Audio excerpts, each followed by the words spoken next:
안녕하세요. CU 특강의 김성희입니다.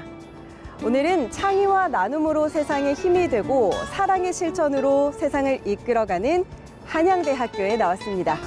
오늘 이곳에서 만나볼 CEO는요. 생활감성 플랫폼의 선도주자이자 콘텐츠 영역에 새로운 도전을 하는 분입니다.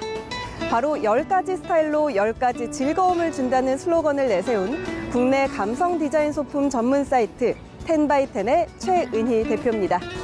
자, 과연 오늘은 어떤 이야기가 나올지 먼저 영상 통해서 최은희 대표를 만나보시죠. 뛰어난 공감과 소통 능력으로 브랜드를 이끌고 창조적 리더십을 발휘하는 여성 리더.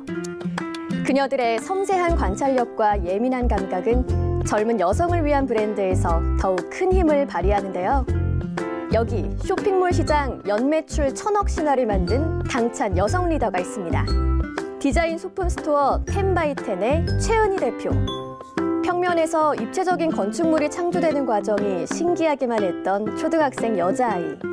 그 아이는 자라 건축사가 되겠다는 간절한 열망을 안은 채 건축학과에 입학했고 대학 졸업 후에는 건축 설계사무소에 입사해 열정을 불태웠습니다. 그리고 IMF의 여파가 남아있던 시절 평생 건축사로 살 수 없을지도 모른다는 불안감 속에서 전혀 다른 분야에 도전해보자는 대학 동기들의 제안을 받아들이며 새로운 삶으로 들어왔는데요. 2년만 자신의 인생에 휴가를 준다는 개념으로 부담 없이 시작했던 새 인생. 그 끝에서 10가지 스타일로 10가지 즐거움을 준다는 슬로건을 내세운 디자인 소품 전문 사이트 10by10이 탄생한 겁니다. 자신조차 몰랐던 자신의 취향과 감각, 기호를 발견하고 그 속에서 작지만 소중한 기쁨을 누리는 조력자가 되고 싶다는 최은희 대표. 그녀의 불꽃 같은 도전기가 지금 시작됩니다.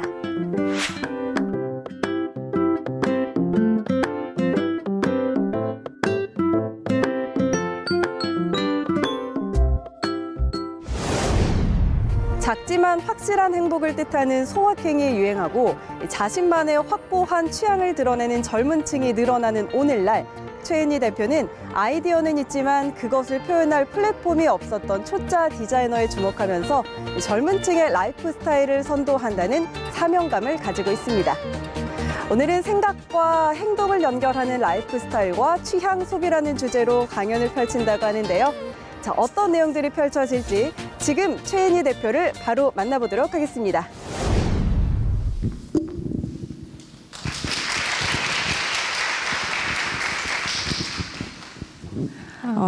정말 오래간만에 졸업하고 처음 학교를 왔는데 사실 지금 대학생이면 정말 좋겠다 싶을 정도로 학교가 많이 변해서 여러분들이 참 부럽네요. 그래서 앞서 소개가 너무 과장되고 아름답게만 되어 있어서 사실 이것으로 발표를 마치겠습니다 해도 전혀 어색하지 않을 것 같은데 이제 준비한 자료들을 보면서 조금 더 다른 이야기들을 나눠볼 수 있었으면 좋겠습니다. 10by10은 2001년도에 처음 서비스를 시작했고 지금으로 생각하면 한 19년 전? 여기 계신 분들 중에 혹시 일찍 입학하신 분들이 있다면 태어났었을 때쯤 10by10이 시작했었을 수도 있겠네요. 저희는 처음부터 디자인 전문 커머스를 표방을 했었고 그 이야기는 디테일하게 생각을 해보면 자본금이 많이 없는 그런 작은 회사에서 대기업하고 경쟁할 수 있는 것들이 정면 승부는 불가능하기 때문에 니치 마켓을 찾아 들어갔다고 보시면 됩니다. 10by10의 누적 회원은 현재 480만 명이 있습니다. 대한민국의 2030 여성들 중에 한 3명에 1명 정도는 이미 10by10 회원이라고 보시면 되고요. 저희가 현재 하루에 방문하는 사람들의 숫자가 30만 명쯤으로 이제 이야기를 하면 롯데타워나 그 롯데월드를 생각해 보시면 거기가 일 방문객이 한 13만 정도 됩니다. 저는 이런 비유를 할 때 항상 그 쇼핑몰이나 이런 형태가 아니라 놀이동산 그리고 재밌는 곳 이런 곳이랑 비교를 많이 하게 되는데 그런 놀이동산이 한 3개쯤 있는 그런 곳이라고 생각해 주시면 될 것 같습니다. 저희 지금 이렇게 이야기하고 있는 이런 순간에도 3초에 1개씩 제품이 지금 판매가 되고 있는 거죠. 저희가 이때까지 해왔던 남들이 가지 않았던 그런 서비스들을 조금 소개를 해드리려고 해요. 텐바이텐은 폰트도 만들어 봤고 상품 스토리텔링도 했고 2008년도에 다들 아실지는 모르겠는데 무한도전에서 했던 첫 캘린더를 텐바이텐에서 판매를 했습니다. 그리고 아티스트 굿즈라고 해서 지금은 되게 일반화되어 있지만 2PM이나 슈퍼주니어와 같은 아티스트 콜라보 제품도 텐바이텐이 최초로 했습니다. 그리고 이런 디자인 공모전 그리고 스몰 굿즈들을 소개하는 아티스트 갤러리라던가 현재 2년 전에 오픈했던 텐바이텐 텐텐 문방구까지 굵직굵직한 어떤 좀 업계에서는 주목받을 수 있는 그런 이벤트들을 계속 최초의 타이틀을 걸고 시도하고 있습니다. 그럼 왜 우리가 커머스에서 쿠팡 같은 커머스가 되려고 노력하지 않고 이런 새로운 시도들을 계속하고 있는 것일까라고 물으신다면 저는 저희의 비전은 색다른 즐거움을 주는 것을 최고의 목표로 하고 있기 때문이라고 말씀드리고 싶습니다. 이렇게 노력한 결과 고객은 텐바이텐을 어떤 회사라고 느끼느냐 설문조사를 해봤더니 사실은 제일 듣고 싶었던 말들이 상위권에 랭크키가 되어 있습니다. 제일 좋아했던 내가 생각하는 텐바이텐은 행복이고 보물이고 친구이며 선물이다. 사실 저희를 정의하고 있는 쇼핑몰이라는 대답은 단 70명밖에 되지 않았습니다. 텐바이텐이 저런 성적표를 받아야만 하는 이유? 그거는 사실은 창업에 근간을 하고 있다고 저는 생각을 합니다. 왜 텐바이텐을 시작하게 되었는지를 잠깐 설명을 드릴게요. 말씀드린 것처럼 건축을 하는 친구들이 모여서 디자인과 그런 라이프 스타일에 대해서 끊임없이 토론을 하면서 성장을 했습니다. 건축은 제가 배울 때는 몰랐는데 회사에 들어가서 보니까 이게 대단히 먼 미래를 지향한 프로젝트입니다. 지금 내가 설계를 하고 있어도 다 지어질 때까지 한 10년이 넘게 걸릴 수도 있어요. 제가 들어간 회사가 저희 나라에서 제일 큰 설계사무소였는데 그 당시 인천국제공항 프로젝트가 돌고 있었거든요. 근데 그 프로젝트 같은 경우에는 신입사원이 들어가서 거기서 실장이 될 때까지 거의 한 12년 동안을 다른 프로젝트를 하나도 하지 못하고 오로지 그 프로젝트만 해야 한다는 거였어요. 근데 제가 배웠던 건축하고는 좀 많이 달랐다고 느꼈던 건 저희가 10년, 20년 후의 트렌드를 읽어낼 수 없을 거다라는 두려움 때문입니다. 아시겠지만 이렇게 골조를 만들어 놓으면 이걸 뜯어낼 수가 없는 거예요. 한번 지어지면. 그래서 엄청나게 스트레스를 많이 받았던 때입니다. 그러면서 점점 이제 그런 텀이 짧은 인테리어에 대해서 생각을 하게 됐습니다. 인테리어는 아시겠지만 조금은 더 라이트합니다. 가벽을 만들 수도 있고요. 선반을 만들 수도 있죠. 거기서 조금 더 내려오면 이런 소품들로 귀결되게 되죠.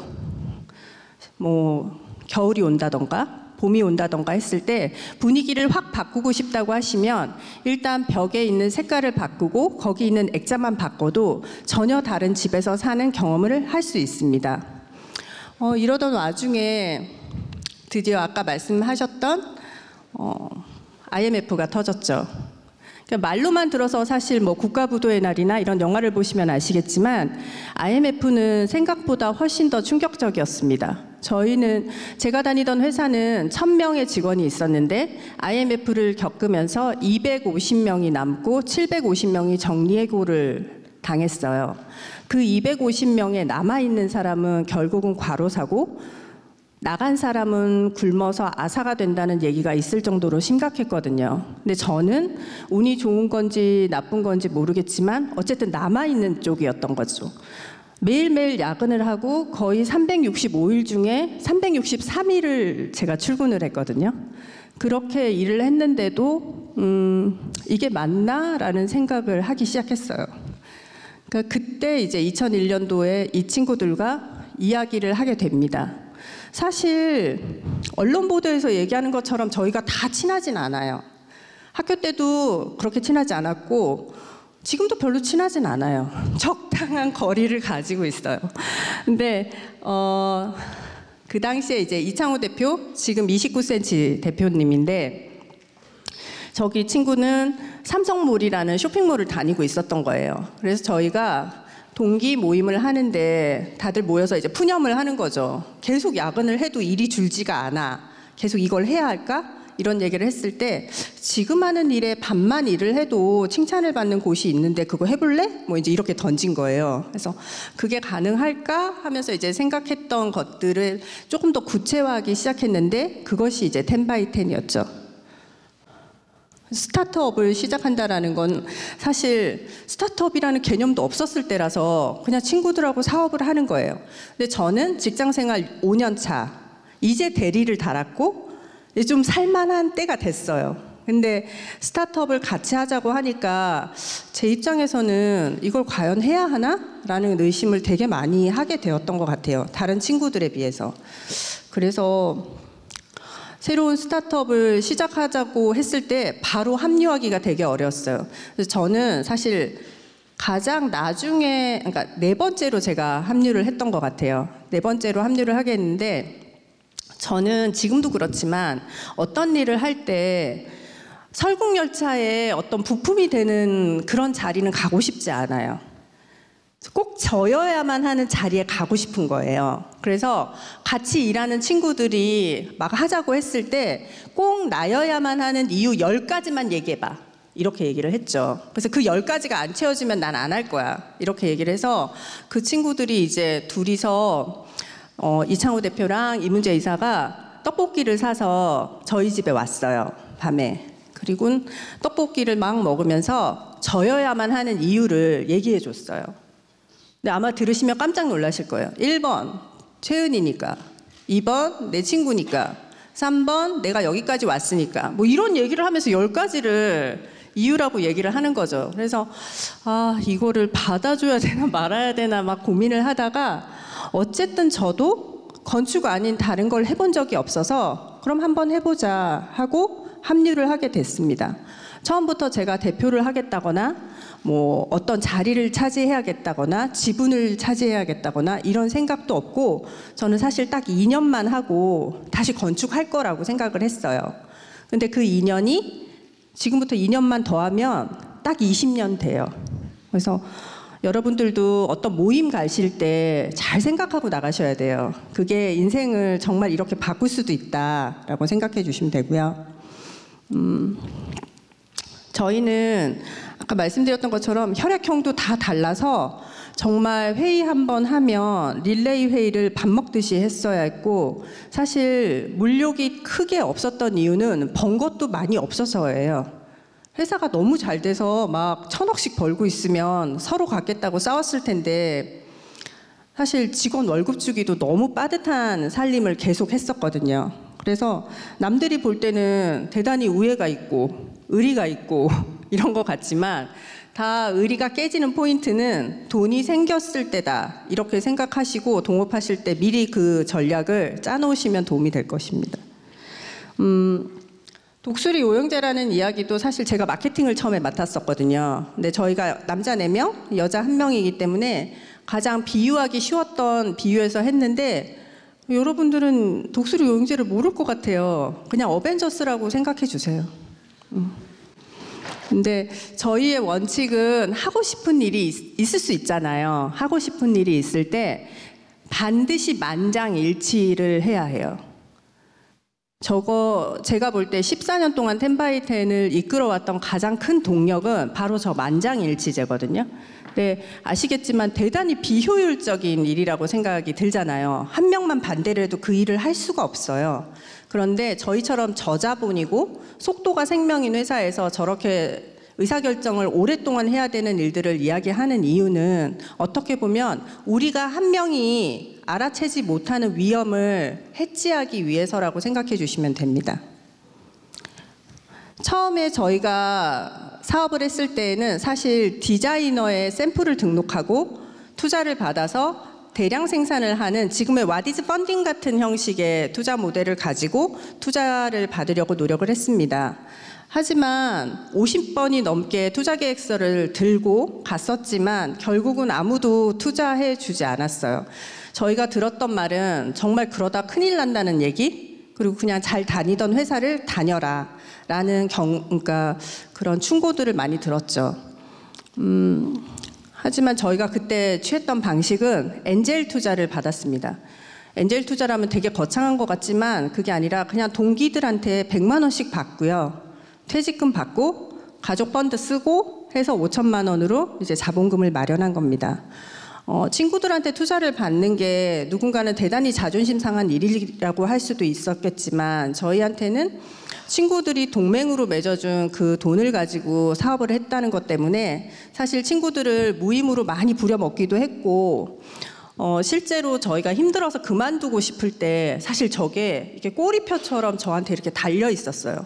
나를 믿고 도와준 친구들한테 실망시키고 싶지 않다. 그러니까 우리는 반드시 성공할 수 있는 방법을 찾아야 해. 해서 그 22명의 엔젤 투자자들을 만 3년 조금 넘어서 투자비를 다 돌려드렸습니다. 근데 이제 그때쯤 되니까 돌려받지 않겠다는 투자자들이 좀 생겨요. 1억 되면 달라. 100만 원 넣었는데 막 이러면 일단 봉투에 넣어서 가방에 넣어서 이제 보내는 거죠. 아직도 그래서 어떻게 보면 요새 막 펀딩 받고 투자 받고 이런 거에 대한 이슈들이 많은데 사실 저는 엔젤 투자로도 할 수 있으면 대단히 좋은 방법이고 그게 윈윈이 되면 더 좋을 것 같아요. 텐바이10은 아까 소개해드린 것처럼 처음에 10가지 스타일의 10개 상품, 그러니까 딱 100개의 상품만 소싱을 해서 보여드리는 채널이었습니다. 100개의 상품은 정말 이렇게 휘리릭 한 번이면 모바일로 생각해 보시면 금방 볼 수 있는 정도의 규모인데 이 상품들을 가지고 처음에 이렇게 오픈을 했을 때 아시겠지만 엔젤 투자 22명이 와서 사요. 그래서 엔젤 투자자가 좀 많아야 하는 거고 이 투자자들이 와서 샀는데 그 다음부터 매출이 없는 거예요. 소문이 안 나니까. 그래서 게다가 봤던 상품이 계속 나오니까 왔던 사람의 트래픽이 계속 떨어지죠. 그래서 이제 피봇을 하게 됩니다. 피봇을 막 생각하고 있을 때 월드컵이 있었죠.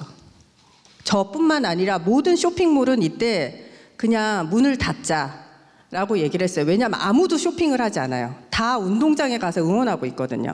그래서 2002년 월드컵 때 저희가 했던 건 어차피 상품이 안 팔린다. 그러니까 큐레이션 고도화를 해야겠다 해서 상품을 감성적으로 서술하는 거에 주목하기 시작합니다. 4년 정도 지나니까 이제 방향이 보이고 5년이 넘어가니까 BEP가 달성이 됐어요. 이제부터 이제 수익이 나오기 시작하는 구조죠. 이 전까지는 월급을 30만 원씩 받으면서 이제 회사를 다녀야 했던 상황이죠. 이 BEP가 넘어가니까 그럼 앞으로 텐바이10을 어떻게 키울 거냐에 대한 고민이 많았고 이때 이제 버티컬 서비스들을 다각화하는 것들을 생각을 하게 됩니다. 그래서 저희가 그때 해보고 싶었던 게 뭐 플라워샵도 있고 패션 뷰티, 펫, 뭐 가구점, DIY, 토이, 트래블 이런 게 있는데 이 중에 이제 패션 뷰티가 지금 보시는 29cm라고 봐주시면 됩니다. 현재 텐바이10이 있기까지는 사실 대단히 많은 피봇을 했고 아까 소개해드린 것처럼 지금 저희 5명 멤버 중에 한 명은 아이띵소 대표로 가 있고 또 한 명은 29cm 대표로 가 있습니다. 히치하이커라는 서비스는 고객이 글을 써서 저희가 내는 매거진인데 2달에 하나씩 나오거든요. 근데 저 잡지의 경우에는 아직 텐바이10 안에서 서비스되고 있습니다. 근데 텐바이10이 계속 성공만 했냐? 그렇지 않습니다. 아까 5명이 사실은 꿈나무 같은 사람들인 거예요. 하고 싶은 일이 너무 많은 거예요. 그래서 맨날 릴레이 회의를 해요. 그래서 하고 싶었던 것들 중에 사실 막 여기 회색으로 처리된 건 다 저희가 망한 거예요. 하다가 뭐 보드 카페도 했고 술집도 하고 그리고 핑거스 아카데미라고 해서 DIY 그 클래스 서비스 지금으로 하면 뭐 클래스 101 같은 그런 서비스도 했었고 여행 카페도 했었는데 이건 다 잘 안 됐어요. 그리고 성공한 거 2가지는 지금 분사를 시켰고 앞으로 제가 더 하고 싶은 건 이제 여기 남아 있는 것들입니다. 이걸 통해서 결국 10x10이 되고 싶은 건 아까 말씀드렸던 것처럼 저희는 색다른 서비스를 계속하는 좋은 친구 같은 브랜드가 되는 거예요. 돈을 많이 벌고 쿠팡처럼 막 큰 기업이 되겠다라는 꿈을 꾸고 있지는 않습니다. 계속 변화가 있어요. 쇼핑몰을 하다 보니까 고객도 계속 변화가 되고 우리 브랜드에 대한 좋아하는 고객도 나이에 따라서 또 달라집니다. 이런 예전 말로는 10년이면 강산이 변한다고 하는데 사실 요새는 하루만 해도 강산도 변하고 10일만 해도 변하고 너무 빠르게 변하고 있죠. 그런데 예나 지금이나 변하지 않는 건 모든 사람들이 나는 좀 달랐으면 좋겠어 라는 생각을 가지고 있다는 겁니다. 이 디퍼런트가 예전과 조금 차이가 있는 건 예전에는 어떤 누구누구와의 다름 이걸 이야기했다면 지금의 나의 다름은 나 스스로의 인생에 대한 통찰에서 나오는 다름입니다. 조금 더 구체적인 사례를 들어보면 옛날에는 남들이 딱 볼 수 있는 거 멋진 차, 어떤 옷, 어떤 가방 이렇게 브랜드를 통해서 나를 대변해서 가시할 수 있는 것들을 좋아했다면 지금은 사실은 내 집 안, 내가 쓰는 치약 이런 정말 디테일하고 세분화되어 있는 니즈를 가지고 자신을 표현하고 싶어 합니다. 옷이랑 의식주 이렇게 얘기를 많이 하는데 사실 이 장표를 준비하면서 제가 아무리 봐도 나는 식이 먼저인 것 같은데 왜 의식주지? 하면서 또 엉뚱한 거에서 막 고민을 했는데요. SPA 브랜드가 막 유행을 할 때 사람들이 생각할 때 옷이 전부 다 일회용품이 되는 건가? 하는 이야기들을 많이 했습니다. 그러면 SPA는 트렌드를 얘기한다고 했잖아요. 트렌드를 보여주는데 그럼 계속 그 트렌드는 속도에 대한 이슈인데 점점 더 빨리 옷을 입는다고 하면 하루 입고 버려야 되나? 라고 했어요. 포에버 21 같은 경우에 미국에서 $5 이렇게 팔고 있는데 정말 세탁을 하지 않는데요. 애들이 입고 그냥 버려요. 그리고 다시 사 입어요. 그 가격이 훨씬 더 싸다는 거죠. 결국 포에버 21은 폐업 신고를 했죠. H&M은 똑같은 SPA 브랜드임에도 불구하고 고객의 니즈가 변화된 걸 이미 이제 알고 있었던 거예요. 그래서 프리미엄 라인이라던가 한정판, 에디션 이런 것들을 계속 출간하기 시작합니다. 그러면서 고객은 개성을 표현하는데 옷을 이용하고 디저트를 먹으면서 스스로에게 보상을 주고 자기의 집을 꾸미면서 흔적을 남기게 되죠. 이 모든 것들이 소소한 즐거움을 주게 되는 건데 사실은 소셜적인 성격을 갖게끔 했던 건 여러분들이 다 아시는 페이스북이나 인스타의 힘이죠. 그게 있었기 때문에 사실은 집 안까지 나의 어떤 취향을 드러낼 수가 있었던 거예요. 모든 친구를 다 데리고 우리 집에 갈 수는 없으니까.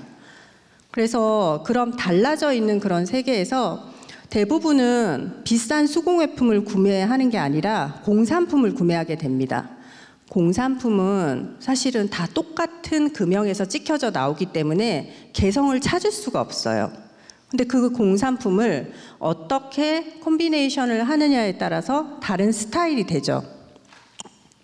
내가 원하는 대로 코디를 하면 나의 스타일이 되고 그걸 다르게 얘기하면 큐레이션이라고 볼 수 있습니다. 만약에 내 방 하나를 꾸민다고 생각을 해볼게요. 책상이랑 램프랑 의자가 있습니다. 자, 여러분은 화이트 이런 모티브의 내추럴한 느낌, 핑크핑크한 이렇게 예쁜 방, 그리고 이렇게 시크한 블랙 그레이 방이 있습니다. 어떤 방을 선호하시나요? 내 스타일은 아닌데? 라고 생각할 수 있어요. 왜냐하면 스타일은 대단히 세분화되어 있기 때문입니다. 혹시 이 게임 아시는 분 있으실까요? 이게 꿈의 집이라는 게임이거든요. 제가 정말 애정하는. 저희 아이 때문에 우연히 한번 깨주러 들어갔다가 저만 지금 남아서 계속 게임을 하고 있어요. 근데 이게 뭐냐면 한 판을 깨면 별 하나를 주고 그 별을 모아서 의자를 막 바꾸고 커튼 달고 뭐 조경에 나무 심고 막 이러는 게임이에요. 근데 사실 게임이잖아요. 근데 그거 하나 결정할 때도 엄청 신중하게 결정을 하는 거예요. 왜? 내 꿈의 집이 되게 하려고. 그래서 인테리어를 하다 보면 엄청난 그 결정권 때문에 보통 대부분 다 난 이건 못할 것 같아. 이렇게 포기를 많이 하게 되는데 선택을 많이 하다 보면 룰이 생깁니다. 여러분이 선택을 많이 하다 보면 선택을 낳고 그 선택이 기준이 됩니다. 사실 이런 달라진 어떤 선택 기준을 이야기하는 2020년 트렌드 리포트 보셨어요? 트렌드 리포트에서 모두 다 똑같은 이야기를 하고 있어요. 내년에는 취향의 해다. 결국 각자의 원하는 것들을 찾아서 선택하는 해가 될 것이다라고 이야기를 많이 하고 있습니다. 그 중에서 지금 제일 유명한 게 김난도 교수님이 쓰신 트렌드 코리아일 것 같은데 저기도 잘 보시면 10x10 얘기가 나옵니다. 숨은 그림 찾듯이 한번 찾아봐 주시면 좋을 것 같고요. 선택을 왜 그렇게 다들 중요하게 생각을 할까요? 가장 유명한 제품 사면 되고 저렴한 거 사면 되고 빨리 배송이 오는 걸 사면 되는데 하지만 내 취향이 아니야. 그리고 나랑 가치관이 안 맞아. 그리고 뭐 내가 이미 갖고 있는 거랑 어울리지 않아 하면 살 수 없어요. 요즘 세대는 그래요. 왜냐하면 필요한 건 이미 다 있고 잉여로 사는 경우가 많기 때문이죠. 예를 들어서 섬유유연제를 예를 들어 볼게요. 보통 저렴한가? 유명 브랜드인가? 뭐 액상인가? 시트인가? 이런 이야기들을 하잖아요. 근데 섬유유연제 사는데 우리 집 인테리어랑 어울리나? 우리 집 세탁기가 얘를 좋아할까? 뭐 이런 생각을 하면서 섬유유연제를 고르는 사람도 있다는 거죠. 요즘엔. 그래서 환경이나 향에 대해서도 민감한 반응을 보입니다. 같은 섬유유연제를 지금 쇼핑몰에 쳐보는 거예요. 쿠팡 딱 치면 피존이 딱 뜨겠죠. 이마트 지금 대용량 막 이래가지고 오늘 쓱 배송으로 해드려요 이러면서 얘기해주고, 핀터레스트에 가면 예쁘긴 한데 살 수 없어요. 그냥 디자이너 시안이에요. 여기는 인스타그램은 링크 연동이 대단히 어렵게 돼 있잖아요. 찾으려면 한참 찾아야 되죠. 10x10에서 지금 섬유유연제 중에 1위를 하고 있는 아이거든요. 느낌이 완전히 다르잖아요. 10x10은 다양한 취향을 가지고 있는 곳인데 저렇게 세분화된 니즈들을 조금 파악할 수 있는 그런 힌트들이 좀 숨어 있습니다.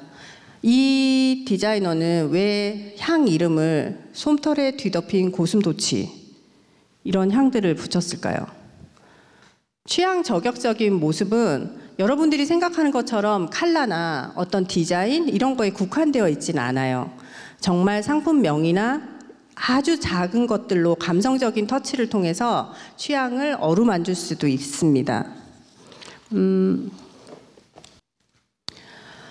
라이프 스타일은 결론적으로 말하면 먹고 입고 일하고 취향을 누리는 모든 순간에 개입된 태도예요. 예전처럼 라이프 스타일은 세그멘테이션이라고 생각하시면 안 돼요. 대부분의 쇼핑몰들이 세그멘테이션을 나눠서 타겟 고객한테 이제 터치를 하는 거죠. 백남음악관에서 3시 30분에 이런 강의를 듣고 있는 고객을 라이프 사이클 잡아서 이렇게 세그멘테이션 했을 때 이들한테 어떤 메시지를 주면 이들이 반응을 할까? 만약에 장소성만 갖고 세그멘테이션을 하면 그런 식의 세그를 나눌 수 있겠죠? 그런데 실제로 라이프 사이클을 얘기해 보려면 그들이 왜 여기 와 있지? 뭐 때문에 시간 내서 굳이 이런 강의를 듣고 있지를 알아야 진정성 있는 메시지를 선택할 수 있고 그래야만 그래야만 공감력을 얻을 수 있습니다. 무엇을 살지, 언제 살지 이런 것들에 집중하지 않고 왜 사는지, 어떻게 사는지까지를 생각을 해야 이제 고객의 마음을 좀 사로잡을 수가 있어요. 사실 비즈니스를 하는 제 입장에서는 너무나 당연한 얘기인데 이제 학생 때는 사실 저런 생각까지 하지는 못할 것 같아요. 학생 때 지금 혹시 사업을 하고 계신 분이 계신가요?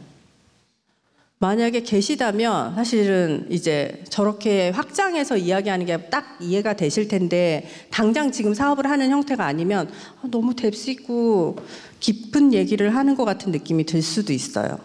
하지만 여러분들은 언젠가는 사업을 하실 거고, 그때 고객의 마음을 사로잡으려면 수많은 질문들이 더 붙어야 한다는 것들을 꼭 감안해 주셨으면 좋겠어요. 10x10에서 지난 10월 10일이 18주년 되는 딱 해였어요. 그때 31일 동안 고객의 취향을 알아보는 이벤트를 했어요.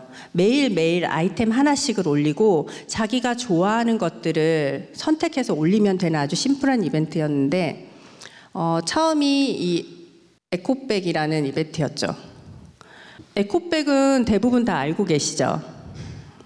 오늘 제가 남자분들이 많을까봐 사실은 되게 걱정을 했는데 여자분들이 좀 있으셔서, 에코백은 되게 단순한 저런 백이에요. 저런 면 천가방 백인데, 이 에코백을 선택을 하라고 했더니 이렇게 많은 에코백들을 담았던 거예요. 고객들의 취향이 베스트 10 안에서 되던 시절이 아니라 너무 많은 가지로 취향이 뻗어져 있는 거죠. 정해진 리스트에서 그냥 쉽게 컨택을 하는 게 아니라 나는 너무 찰리 브라운이 좋아 하면서 이걸 샀던 사람도 있고, 어떤 사람들은 패턴 때문에 이걸 샀겠지만 어떤 사람들은 요 하나의 클립 때문에 이걸 샀겠죠. 이런 선택들이 모여서 한 사람 한 사람들이 이제 동일한 어떤 취향을 보이게 됩니다. 31일 동안 이벤트를 했잖아요. 그래서 첫날 파우치를 고른 고객이 심플한 파우치를 골랐어요. 그럼 시간이 지나면서 머그도 심플한 머그, 키링도, 폰 케이스도. 그런데 첫날 토끼로 시작한 고객은 머그도 토끼, 키링도 토끼, 폰 케이스도 토끼를 고른다는 거죠. 취향이 어떻게 보면 되게 맥락이 없고 중구난방인 것처럼 보이지만, 당시의 시점으로 딱 놓고 보면 고객은 선호하는 게 분명히 있어요. 훨씬 더 집중하고 보고 있는 거죠. 그래서 사람과 사람이 이렇게 연결되어 있을 때 예전처럼 한 반, 한 과 이렇게 묶여 있진 않지만 느슨하게 내가 원하는 취향을 갖고 있는 친구들이 있는 거예요. 어떻게 보면 여기 지금 모이신 여러분들도 이런 거에 관심이 많은, 하지만 이름은 모르는 그런 친구들인 거죠. 다음번에 이런 강의를 또 들으러 왔는데 그 친구가 또 앉아 있다면 그 사람은 나랑 대단히 느슨한 연대를 가지고 있는, 취향이 비슷한 친구라고 생각하시면 됩니다. 그런 취향들에 대해서 계속 공부를 하다 보니까 저희가 가지고 있는 건 사실 고객 데이터 하나밖에 없어요. 10x10은 아까 450만 고객이 있다고 했잖아요. 계속 상품이 팔려 나가는데 그 올해의 고객을 보고 이제 이야기를 하려고 합니다. 7가지로 저희가 조금 정리를 했어요. 고객이 구매한 상품을 어떻게 보면 판매 수량이나 매출이나 10x10에 미치는 수익 이런 걸로 생각하기보다는 고객이 이걸 왜 샀고 다음 넥스트를 어떻게 예측할 수 있느냐에 대해서 고민하는 게 사실 데이터의 가장 큰 힘이라고 생각을 합니다. 지금 대상 상품은 71만 개 중에 상위에 있는 딱 1000개를 가지고 이제 풀어본 거예요. 하지만 이제 7가지의 큰 결론을 얘기를 해보면 지금 삶이 되게 치열하고 팍팍하잖아요.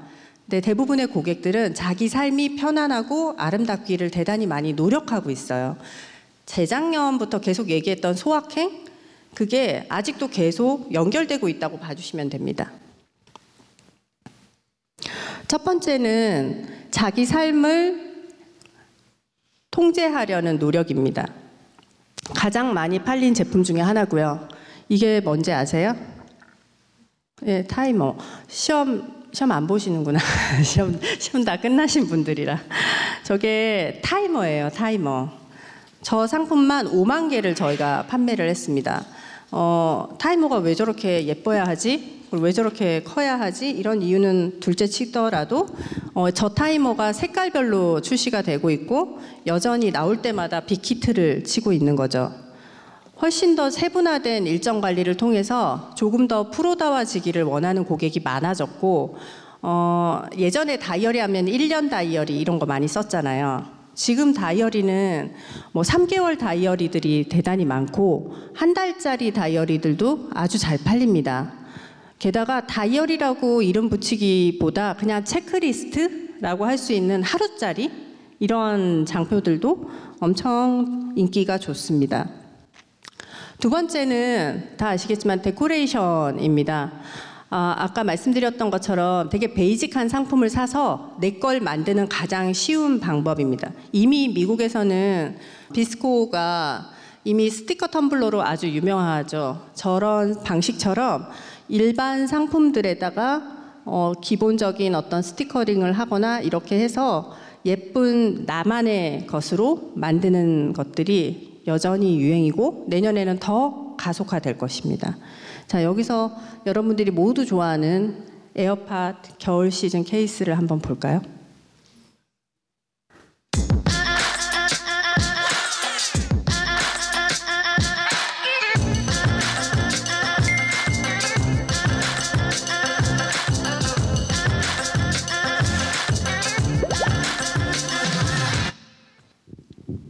정말 빨리 끝나죠? 땀을 닦지도 못했는데.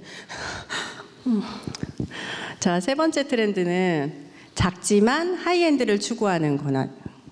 주거 공간은 계속 작아지고 주거비가 높아지니까 다들 독립해서 혼자 사시는 분들이 계시다면 아실 거예요. 월세가 계속 높아지고 근데 단위 면적은 계속 줄어듭니다. 건축가로서는 아주 슬픈 일이라고 생각을 하죠. 그런데 이제 그렇게 되다 보니까 대안으로 이런 다기능 가구들이 인기를 갖게 되고 접었다 폈다 한다던가 멀티플 기능이 있는 가구들. 그래서 되게 보면 가구들이 예전에는 고전적이고 클래시컬한 그런 가구들이 유행이었다면 현재는 이케아 이후로 대단히 경량 가구들이 유행을 하고 있고 그나마도 대부분의 집들이 빌트인으로 들어가고 있기 때문에 가구를 살 일이 이제 점점 더 없어지고 있습니다. 가구는 그렇게 되는데 침구는 남이 쓰던 거 쓸 수 없잖아요, 그죠? 그리고 여행을 많이 다녀봐서 호텔처럼 살고 싶다라는 로망이 되게 많아요. 그래서 10x10에서 이렇게 키워드들을 보면 호텔이라고 붙어있는 키워드들이 대단히 인기를 끌고 있습니다. 호텔 침구, 호텔 커튼, 뭐 호텔식 뷔페, 뭐 이런 식으로 호텔이라는 이름이 이제 상징하는 건 프리미엄, 럭셔리 이런 식의 삶을 이제 소구한다는 거죠. 네 번째 트렌드는 다 아시겠지만 캐릭터입니다. 좋아하는 캐릭터 하나씩은 다 가지고 있는 세대. 어릴 때부터 캐릭터를 봤고 저 때는 저희 엄마는 캐릭터를 별로 좋아하지 않았거든요. 하지만 저희 아이들은 저를 볼 때 우리 엄마 캐릭터 광이야 라고 할 정도로 저는 캐릭터를 좋아해요. 그래서 이런 캐릭터들을 보면 자기가 투영해서 생각할 수 있는 좋은 점도 있고 사실 이런 캐릭터들이 붙음으로 해서 다른 상품들의 밋밋함보다는 훨씬 더 개성을 표현하기가 편한 거죠. 10x10에서는 디즈니와 지금 카카오 프렌즈 그리고 스누피 캐릭터를 라이센스를 가지고 계속 제품을 만들고 있는데 올 겨울에 만든 상품들도 대부분 캐릭터 상품들은 다 성공적이었습니다. 일반적으로 예전에 막 유행하던 미니멀리즘, 곤도마리에 두근대지 않으면 다 갖다 버리라고 했던 그런 제품들하고 비교를 해보면 캐릭터 제품은 어르신들이 봤을 때는 아무짝에 쓸모없는 똑같은 건데 비용은 되게 비싸라고 하실지는 모르겠지만 사실은 그것만으로도 저희에게 작은 위로가 되는 위로 아이템이라고 볼 수 있죠. 또 한 가지의 축은 점점 디지털화가 되면 될수록 아날로그의 트렌드가 강해진다는 겁니다.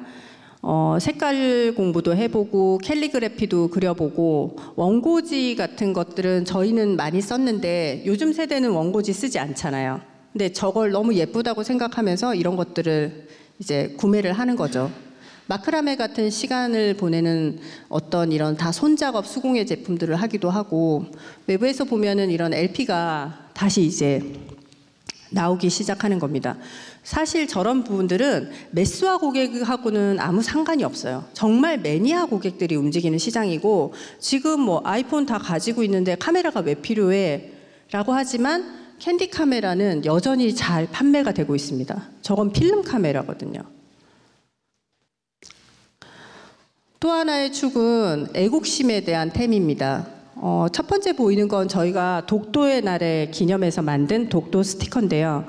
저걸 이제 캐리어 같은 데다가 붙이고 여행을 하는 거죠. 그래서 캠페인이 들어가 있고, 여러분들이 만약에 그런 캠페인에 동참한다면 나는 예전처럼 이렇게 몸살이지 않고 충분히 나의 어떤 의지를 드러낼 수 있는 그런 세대가 지금 메인 소비층이 된 겁니다. 그래서 태극기도 붙이고 뭐 이런 마리몬드의 위안부 할머니들에게 기부하는 아이템들은 꾸준히 판매가 됩니다.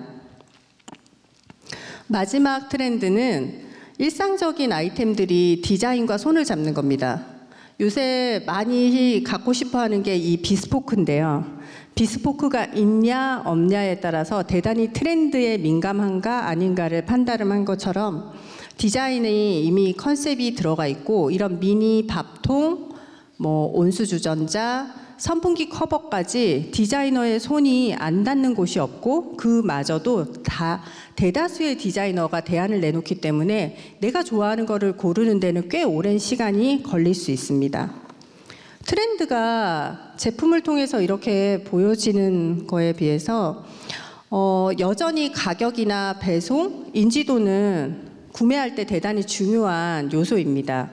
하지만 10x10은 거기에서 조금 더 나가서 생각, 취향, 그리고 고객의 라이프 스타일을 계속 서비스하는 브랜드가 되고 싶고, 플랫폼에서 하고 있는 얼마나 싸게, 뭐 얼마나 빨리, 그리고 얼마나 편하게 하는 약간 비용 이슈가 많이 드는 어떤 경쟁 구도에서 벗어나서 고객에게 궁극적으로 우리가 주고 싶은 건 뭐고, 그래서 어떤 자극을, 경험을, 삶을 얘기할 수 있는 건지에 대해서 진지하게 고민하는 브랜드가 되고 싶습니다.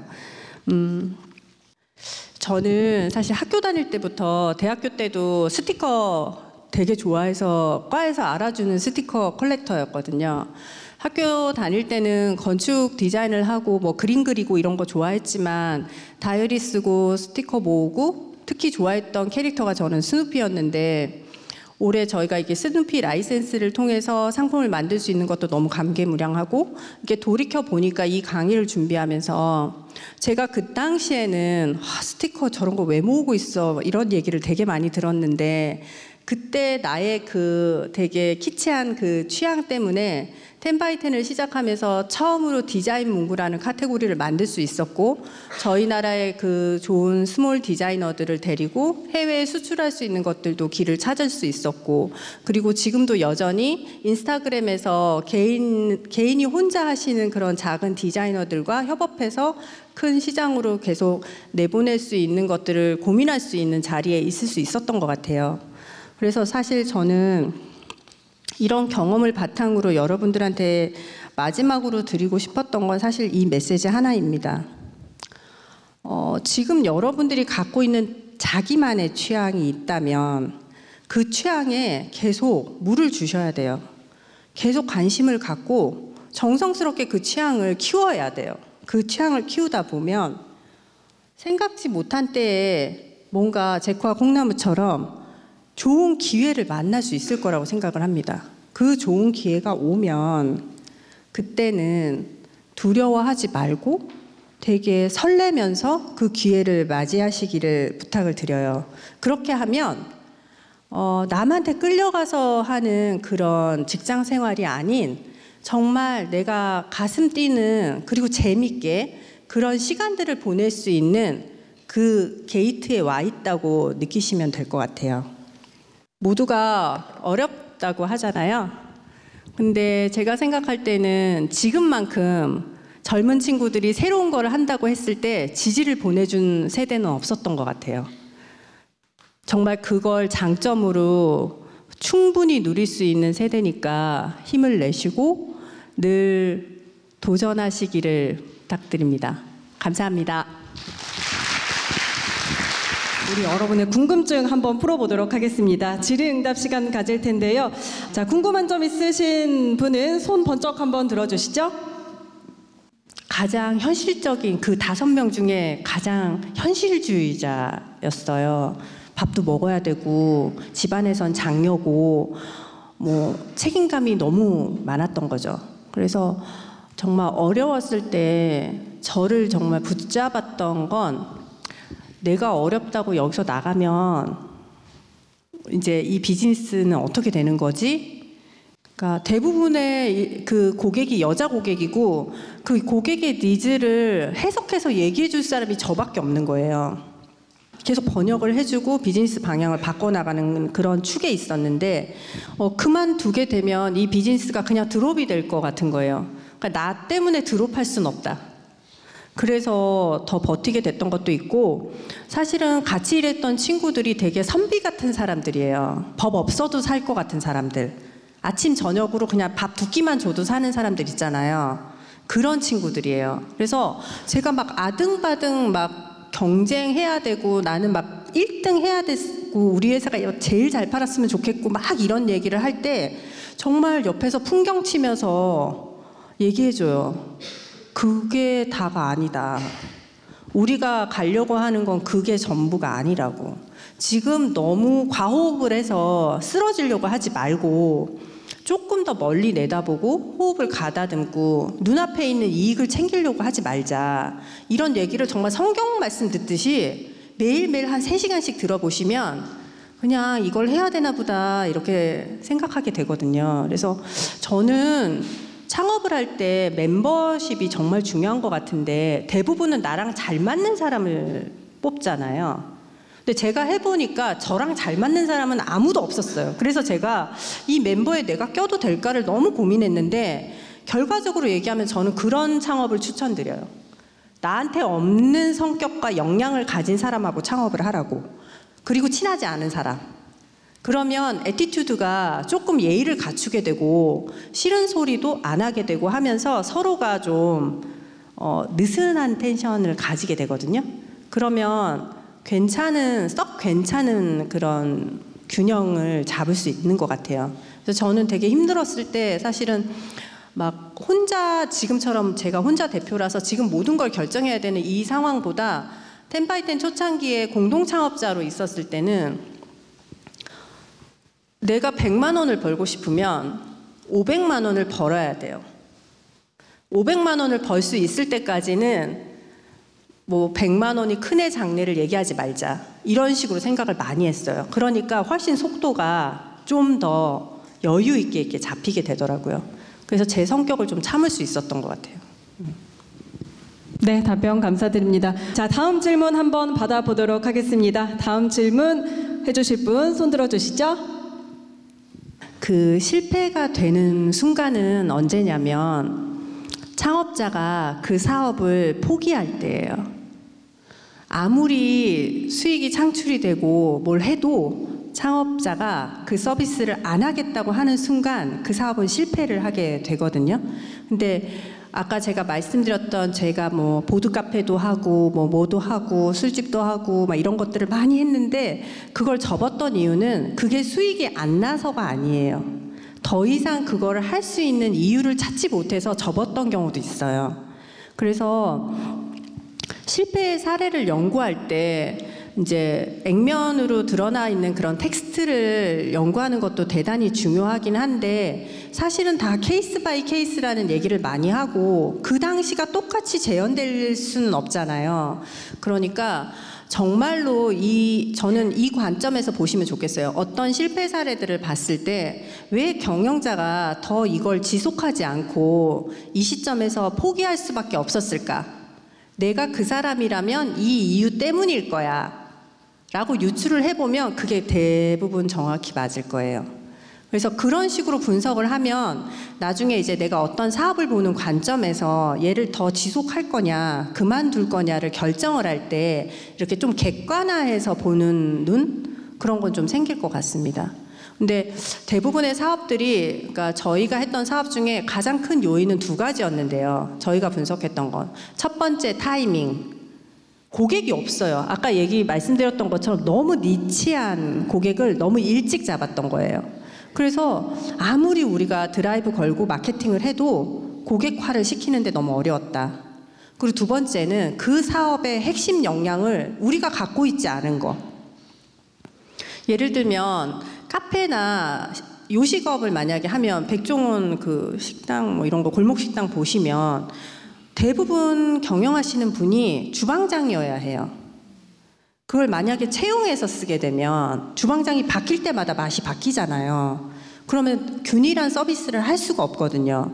그러니까 핵심적인 서비스를 정말 핵심적인 인물이 갖고 있어야 돼요. 그래야 장악력이 생기는데 만약에 막 첨단 무슨 뭐 이런 연구소 이런 사업을 하는데 나는 아무 그 지식이 없고 어떤 박사님 한 분한테만 의존해서 그 사업을 가야 된다고 하면 그분을 감시하느라고 대부분의 시간을 보내야 할 거예요. 그러니까 지쳐서 이제 못하게 되는 거죠. 그래서 그 두 가지만 좀 잘 보시면 되지 않을까 저는 조언을 드립니다. 감사합니다.